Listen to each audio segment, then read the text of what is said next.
السلام علیکم ورحمۃ اللہ وبرکاتہ۔ خواتین و حضرات، اسٹوڈیو اسلام میں آپ کا استقبال ہے۔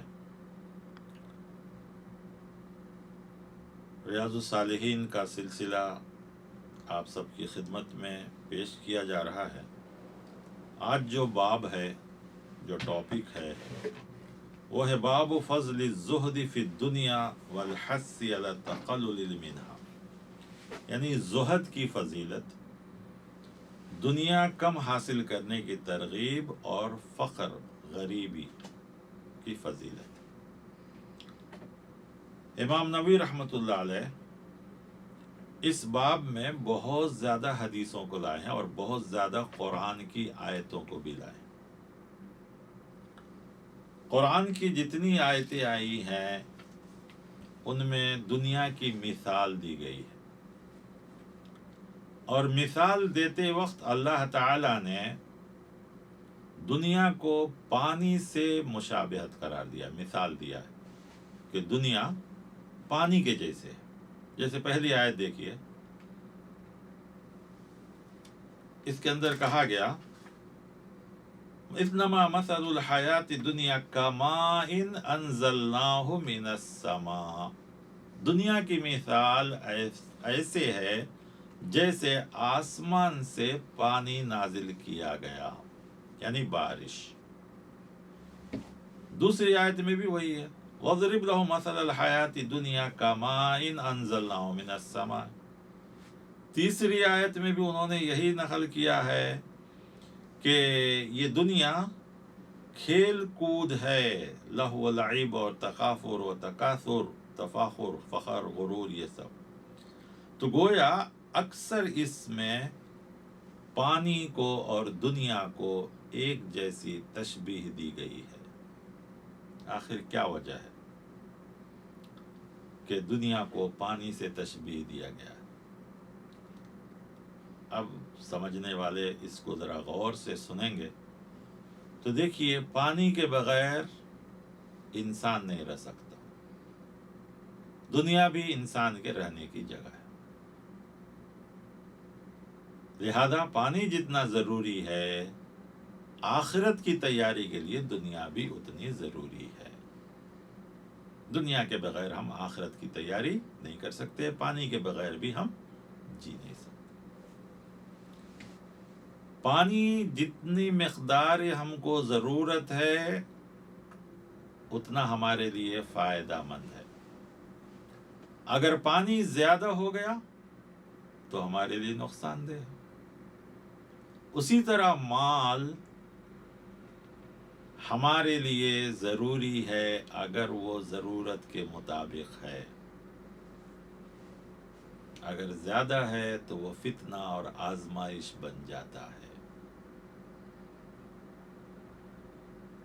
پانی جب حد سے زیادہ ہو جائے، بارش، تو آپ دیکھیے سیلاب آ جاتا ہے، طوفان آ جاتا ہے، فلڈ آ جاتے ہیں، سارے لوگ اس میں ڈوب جاتے ہیں، تباہ ہو جاتے ہیں۔ مال بھی جب حد سے زیادہ ہو جائے تو فتنے، مصیبتیں، آزمائشیں زیادہ ہو جاتی ہیں۔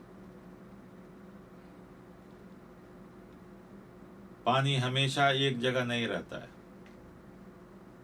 مال بھی ہمیشہ ایک جگہ نہیں رہتا ہے۔ سیزن میں بارش بے حساب ہوتی ہے، پھر پانی ختم ہو جاتا ہے۔ مال بھی دیکھیے، ایک انسان کے پاس یا ایک خاندان میں 1 2 3 4 نسل تک رہتی ہے، اس کے بعد ختم ہو جاتا ہے۔ تو قرآن نے دنیا کو اور مال کو پانی سے مثال دے کر یہ سمجھایا ہے کہ یہ فائدہ مند بھی ہے اگر تمہاری ضرورت کے لائق ہے، اور یہ نقصان دہ ہے اگر تمہاری ضرورت سے زیادہ ہو جائے۔ اب آئیے اس میں جو حدیثیں ہیں، حالانکہ آیتیں بہت انہوں نے لائی ہیں، اور بہت سی آیتیں جو ہم اور آپ ہمیشہ پڑھتے ہیں وہ بھی اس میں آیا ہے، جیسے سورۃ التکاثر، الہاکم التکاثر، جس کے معنی ایک دوسرے کے آگے بڑھنے نے تم کو ہلاک میں کر دیا۔ اور یہ باب بہت سے لوگ اس میں غلط فہمی کے بھی شکار ہو جائیں گے، اور عام طور پر بہت سے لوگ سمجھتے بھی ہیں کہ دنیا میں مکھی کے پر کے برابر ہے، یہ ہے وہ ہے، ساری چیزیں ٹھیک ہے، وہ سب حدیثیں صحیح ہیں، لیکن ان حدیثوں کو بھی ہمیں صحیح طریقے سے سمجھنا چاہیے۔ آدمی کے پاس مال نہیں ہے، دولت نہیں ہے، اور وہ کہتا ہے کہ میں نیک بن جاؤں گا، یہ کوئی کمال نہیں ہے، یہ کچھ بھی کمال نہیں کہ نہیں میں زہد، میں تقویٰ، میں خوف خدا کی زندگی گزاروں گا، یہ کوئی کمال نہیں۔ دنیا ہو، دولت ہو، سب کچھ ہو، اس کے باوجود نیک زندگی گزارنا یہ کمال کی بات ہے۔ پیارے نبی صلی اللہ علیہ وسلم اور صحابہ کرام کے تعلق سے جو اکثر لوگ بیان کرتے ہیں کہ 2 مہینے، اور یہاں بھی حدیثیں آئیں گی، گھر میں چولہا نہیں جلتا تھا، ہم لوگ بھی بیان میں کہتے ہیں، اور یہ صحیح بھی ہے، غلط نہیں ہے۔ جس وقت آپ صلی اللہ علیہ وسلم دنیا سے چلے ہیں، بچل بسے ہیں، گھر میں چراغ میں تیل نہیں تھا، یہ سب صحیح ہے، لیکن اس کا مطلب یہ نہیں ہے کہ آپ صلی اللہ علیہ وسلم فقیر تھے، نعوذ باللہ، یا آپ کے پاس مال نہیں تھا، نعوذ باللہ۔ کتنے ایسے واقعات ملتے ہیں کہ آپ صلی اللہ علیہ وسلم دینے سامنے والے کو اتنا دیے ہیں کہ اس کو اٹھا کے لے جانے کی سکت نہیں رہی، تو گویا آپ کے پاس سب کچھ تھا، اپنے لیے نہیں تھا، دوسروں کے لیے تھا۔ آپ صلی اللہ علیہ وسلم جب حج کیے تو 63 اونٹ اپنے ہاتھ سے ذبح کیے، اور باقی کے 37 اونٹ حضرت علی رضی اللہ عنہ ذبح کیے۔ 100 اونٹ، کہ آدمی کے پاس پیسہ نہیں رہے گا تو 100 اونٹ کیسے ذبح کرے گا؟ آپ صلی اللہ علیہ وسلم نے ہر بیویوں کو مہر میں کئی 100 چاندی جو ہے تولہ چاندی دیے، جو آج کے دور سے کافی مہنگا ہوتا ہے۔ پھر کتنے مانگنے والوں کو، جیسا کہ میں نے ابھی کہا، تو یہ سب کہاں سے آیا؟ آپ صلی اللہ علیہ وسلم کے پاس باغ بھی تھا کھجور کا، لیکن وہ پھل آتے ہی سب غریبوں میں تقسیم کر دیا جاتا تھا۔ تو مقصد یہ تھا کہ آپ صلی اللہ علیہ وسلم کی زندگی اختیاری تھی، یعنی آپ نے سب کچھ رہتے ہوئے بھی آپ نے ان چیزوں کو استعمال نہیں کیا، اس کو کہا جاتا ہے زہد۔ ورنہ اسلام میں تو یہ بھی حدیث آئی ہے کہ قاد الفقر ان یکون کفرا، فقیری انسان کو کفر میں لے جاتی ہے، لہذا انسان، اسلام کبھی بھی اپنے ماننے والوں کو فقیر جیسا کہ مانگنے والے ہوتے ہیں ویسی زندگی گزارنے کے لیے کبھی نہیں کہا گیا۔ اللہ تعالیٰ نے یہاں تک بھی کہا آپ سے کہ اگر آپ چاہیں تو احد پہاڑ کو سونا بنا دیں، اللہ تعالیٰ کے حکم کے باوجود آپ صلی اللہ علیہ وسلم نے منع فرما دیا۔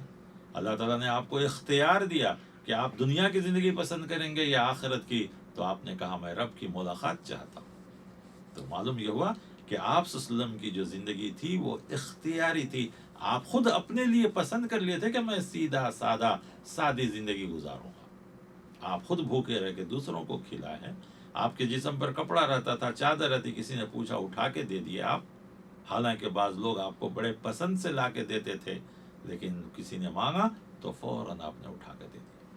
اب آئیے اس باب میں جو حدیثیں ہیں ہم اور آپ جو ہے اس کو سنیں کہ فقیری، محتاجی یہ اسلام پسند نہیں کرتا ہے، البتہ کیسی زندگی گزارنا چاہیے وہ بتلاتا ہے۔ حضرت انس رضی اللہ تعالیٰ عنہ راوی ہیں، کہتے ہیں کہ ان نبی صلی اللہ علیہ وسلم قال اللہم لا عیش الا عیش الآخرہ، گویا آپ صلی اللہ علیہ وسلم دعا کر رہے تھے۔ یہ حضرت انس رضی اللہ عنہ کون ہیں؟ جو 10 سال آپ نے پیارے نبی صلی اللہ علیہ وسلم کی خدمت کی، اور وہ کہتے ہیں کہ 10 سال میں ایک بار بھی آپ صلی اللہ علیہ وسلم نے نہیں کہا اے انس تم نے ایسا کیوں کیا، ویسا کیوں کیا، یہ کیوں کیا، وہ کیوں کیا۔ سوچ کے دیکھیے کہ آپ اپنے گھر میں جو خدمت کرنے والے لوگ ہوتے تھے، آپ کا تعلق ان کے ساتھ کیسا تھا۔ تو آپ صلی اللہ علیہ وسلم نے یہ جملہ کب کہا تھا؟ اس وقت آپ صلی اللہ علیہ وسلم نے یہ جملہ کہا جب خندق کھودے جا رہے تھے اور بڑی تکلیف تھی، بڑی پریشانی تھی، تو ایسے وقت میں کہا لا عیش، زندگی تو بس آخرت کی ہی زندگی ہے، یعنی دنیا کی زندگی یہ تو گزر جانے والا ہے، چند سال ہیں، 50 سال، 60 سال، 70 سال، 80 سال، 900 سال، اس سے زیادہ کتنا؟ جبکہ آخرت کا ایک دن دنیا کے 50,000 سال کے برابر ہے. کہیں 50,000 سنہ آیا ہے کہ 50,000 سال. تو سوچ کر دیکھیے کہ آخرت کتنی لمبی ہے. تو اس کے مقابلے میں یہ دنیا حقیر ہے. لیکن انسان کو کیا مال نہیں چاہیے، دولت نہیں چاہیے، چاہیے جتنا ہماری ضرورت ہے. اور اگر دولت زیادہ ہے تو اس کے فتنے میں پڑ کر دین سے دور نہ ہو جائے. ورنہ اللہ تعالیٰ تو حضرت ابو بکر رضی اللہ عنہ، حضرت عثمان رضی اللہ عنہ بڑے بڑے مالدار صحابہ ہیں، کافی دولت تھی ان کے پاس، کافی جائیدادیں تھی ان کے پاس. لیکن کیا کبھی ہم سنتے ہیں کہ انہوں نے کبھی شریعت کے خلاف، دین کے خلاف، نبی کی سنت کے خلاف کوئی کام کیا ہو؟ نہیں. تو وہ دولت، وہ مال نقصان دہ ہے جو ہم کو دین سے ہٹا دے. اسی طریقے سے زکوٰۃ نکالنے کے بعد کتنا ہو مال ہو وہ غلط نہیں ہے. ہاں اس کے بعد چاہیے کہ رشتہ داروں کے حقوق، یتیموں مسکینوں کے حقوق، پڑوسیوں کے حقوق اور محلے کے غریب غربا کے حقوق، ان سب چیزوں کو ادا کرتا رہے، بخیلی نہ کرے. لہذا ان سب چیزوں کا خیال رکھنا چاہیے. اسی راوی ہیں حضرت انس رضی اللہ عنہ، ایک دوسری حدیث ہے کہ رسول اللہ صلی اللہ علیہ وسلم نے فرمایا یتبع المیت ثلاثۃ. انسان کا جب انتقال ہو جاتا ہے تو 3 چیزیں میت کے پیچھے لگتی ہیں. بعض حدیثوں میں یہ بھی آیا ہے کہ انسان 3 چیزوں سے ہی زیادہ دوستی کرتا ہے. ان میں سے سب سے زیادہ دوستی وہ کرتا ہے اپنے گھر والوں سے، مال سے، اور اس کے بعد وہ دوستی کرتا ہے اپنے عمل سے. اور اسی طرح جب اس کی انتقال ہو جاتا ہے تو 3 چیزیں اس کے ساتھ رہتی ہیں. فَيَرْجِعُ اثنان، 2 چیزیں اس سے واپس لوٹ آتی ہیں. وَيَبْقَى واحد، اور 1 چیز اس کے ساتھ باقی رہتی ہے. کون سی 2 چیزیں واپس لوٹ جاتی ہیں؟ یرجع اہلہ ومالہ، اس کے اہل یعنی خاندان والے، بیوی بچے، رشتہ دار، دوست احباب، یہ لوٹ آتے ہیں. اور اس کا مال وہ بھی لوٹ آتا ہے. صرف جو باقی رہتی ہے اس کے ساتھ اس کا عمل. وَيَبْقَى عَمَلُهُ، اور اس کا عمل اس کے ساتھ باقی رہتا ہے. اس کو یوں بھی سمجھ سکتے ہیں کہ مال، آدمی دوستی کرتا ہے، جب موت آتی ہے تو آدمی مال کو یاد کرتا ہے. مال کہتا ہے نہیں، اب میں آپ کی نہیں رہی، اب میں خود بخود دوسرے کا ہو گیا. اسی لیے کہا گیا کہ زندگی میں جو مال خرچ کرے گا وہ مال اس کے اعمال بن جائیں گے، اور اعمال قبر میں بھی ساتھ دیں گے، آخرت میں بھی ساتھ دیں گے. اور اگر اس کو خرچ نہیں کیا، سینت سینت کر رکھا، بخالت کی، زکوٰۃ بھی نہیں دیا، حقوق ادا نہیں کیے، تو وہی مال اس کے لیے وبال بن جائیں گے. دوسرا، وہ زیادہ محبت کرتا ہے بیوی بچوں سے. بیوی بچے سب گھر تک رہ جائیں گے، زیادہ سے اولاد قبر تک آئے گی. لیکن اگر اولاد کو نیک بنایا ہے تو وہ اولاد ولد صالح یدعو لہ، اس کے لیے جو دعا کریں گے، اس کے لیے جو نیکی کریں گے، اس کے لیے صدقہ خیرات کریں گے، یا وہ خود اولاد جو بھی نیکی کرے گی اس کے نیکی میں کمی کیے بغیر ماں باپ کو ملیں گے. لہذا ہر چیز کو ہم اسلام میں ڈھال سکتے ہیں اگر اس کا صحیح استعمال ہو تو. لیکن ایک چیز ہے جو کبھی ہم سے جدا نہیں ہوگی، وہ ہے عمل. یہاں تک کہ بعض لوگوں نے اس کو واقعات کی شکل میں یہ بنایا ہے کہ عمل کہتا ہے کہ اے میرے بھائی، گرچہ کہ تم نے مجھ سے بہت کم دوستی کی، جو لوگ عمل کم کرتے ہیں ان سے، کاش تم اگر اور عمل کیے ہوتے، جتنا تم نے اپنے مال کو پسند کیا، اپنے بیوی بچوں کو پسند کیا، جتنا ان کو چاہا، اگر مجھے چاہا ہوتا تو آج قبر میں بھی تجھے پچھتاوا نہیں ہوتا، آخرت میں بھی تجھے پچھتاوا نہیں ہوگا. تو معلوم ہوا کہ یہ 3 چیزیں ہی انسان زیادہ چاہتا ہے، لیکن اس میں اس کے ہمیشہ ساتھ رہنے والی مال ہے، عمل ہے. اور اگر مال اور اولاد کی صحیح استعمال کیا تو وہ دونوں بھی عمل میں شامل ہو جائیں گے. اسی راوی سے اور ایک حدیث ہے، یعنی حضرت انس رضی اللہ تعالیٰ عنہ سے، کہتے ہیں کہ رسول اللہ صلی اللہ علیہ وسلم فرماتے ہیں کہ یوتا بانعم اہل دنیا من اہل النار یوم القیامہ، کہ قیامت والے دن جہنمیوں میں سے ایک ایسے شخص کو لایا جائے گا جو دنیا میں بہت خوشحال رہا ہوگا. خوشحال یعنی بہت ہی آرام کی زندگی گزارا ہوگا، بڑی عیش و آرام کی زندگی گزارا ہوگا. تکلیف کیا چیز ہے اس نے کبھی دیکھا تو دور کی بات، سنا تک بھی نہیں ہوگا. اتنا خوشحال زندگی گزارا ہوگا. پھر اس سے کہا جائے گا، اسے پہلے جہنم میں صرف ایک بار ڈبا کر نکالا جائے گا، اور اس سے پوچھا گا یا ابن آدم، اے ابن آدم، حل رأیت خیرا قط، کیا تم کبھی بھلائی دیکھے ہو؟ وہ کہے گا نہیں، میں نے کبھی آرام دیکھا ہی نہیں. حالانکہ پوری زندگی آرام ہی آرام سے گزارا ہوگا، تکلیف نام کی کوئی چیز دیکھا ہی نہیں ہوگا. لیکن جہنم کے عذاب کے سامنے وہ اپنی دنیا کا سارا آرام بھول جائے گا. اسی طریقے سے ایسے انسان کو لایا جائے گا جو دنیا میں بڑی تکلیف، پریشانی، مصیبت سب جھیل کر اپنے ایمان کو بچا کے رکھا ہوگا، اور قیامت کے دن جنت میں جائے گا. پھر اسے جنت میں ایک بار جنت کی نہر میں ڈبو کر اٹھایا جائے گا، اور اس سے پوچھا جائے گا یا ابن آدم حل رأیت بؤسا قط، کیا تم نے کوئی تنگی تکلیف دیکھی دنیا میں؟ وہ کہے گا نہیں، میں نے کوئی تکلیف نہیں دیکھی. تو جنت کا ایک غوطہ، جنت کی نہر کا، دنیا کی ساری تکلیف کو بھلا دے گا، اور جہنم کے عذاب میں ایک غوطہ دنیا کی ساری عیش کو بھلا دے گا. تو پھر اس کے بعد ہمیں کیا کرنا چاہیے؟ جب یہ معلوم ہو گیا تو جنتیوں کا عمل، اور اس عمل میں جو بھی تکلیف اور رکاوٹیں آئیں اس پر صبر کرتے ہوئے آگے بڑھنا چاہیے. تو یہ رہا یہ باب الزہد و فضل الفقر، کہ زہد و قناعت یہ ہمارے لیے فائدہ مند چیز ہیں، اور فقیری محتاجی سے بچتے ہوئے اگر دین کو ہم باقی رکھتے ہیں تو ہمارے لیے یہ دنیا تو کیسے بھی گزرنا ہے، گزر ہی جائے گی.